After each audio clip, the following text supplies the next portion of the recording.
महिला भगिनी आपल्या सामाजिक कार्यकर्त्या किष्किंधाताई पांचाळ या ठिकाणी आहेत आपल्या बरोबर, आणि सर्व ज्यांनी स्पर्धेत सहभाग घेतले त्या सगळ्या माझ्या भगिनी आणि छोट्या चुमुकल्या अगदी आवर्जून तयार होऊन आल्यात.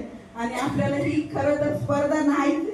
माझी एवढीच इच्छा असते की घरात बसलेल्या महिलांना व्यासपीठ मिळालं पाहिजे, त्यांना पण एक हिंमत आली पाहिजे की चार भिंतीच्या बाहेर पडून आपण पण काहीतरी करू शकतो, हे त्यांना एक उत्साह त्यांचा वाढावा म्हणून मी आवर्जून हा कार्यक्रम दरवर्षी ठेवते की महिलांनी फक्त घरात चूल मूल हे न करता त्यांनी पण बाहेर आलं पाहिजे, त्यांना पण चार भिंतीच्या पलीकडे काय जग आहे हे कळलं पाहिजे, त्यांच्या कलागुणांना वाव मिळाला पाहिजे. म्हणून मी हा कार्यक्रम या ठिकाणी दरवर्षी उत्साहाने ठेवते आणि त्याच्यात सगळेजण आपण सहभाग घेतात.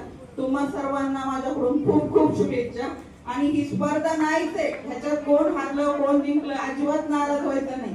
आपल्याला एक दिवस आनंदाचा साजरा करता यावा, कारण महिलांना नेहमीच घरात बसावं लागतं.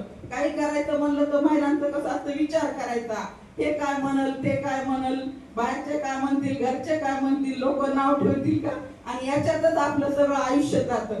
तर तसं काही होऊ नये आणि एक दिवस माझ्या भगिनींना वाव मिळावा म्हणून आपण हा कार्यक्रम साजरा करतो. तर तुम्हा सर्वांना या स्पर्धेच्या खूप खूप शुभेच्छा. तुम्ही सगळेच विजेते म्हणूनच आज या ठिकाणी तुमचं सादरीकरण कराल ही तरी इच्छा. तुम्हाला परत एकदा शुभेच्छा. जय हिंद, जय महाराष्ट्र, जय जिजाऊ.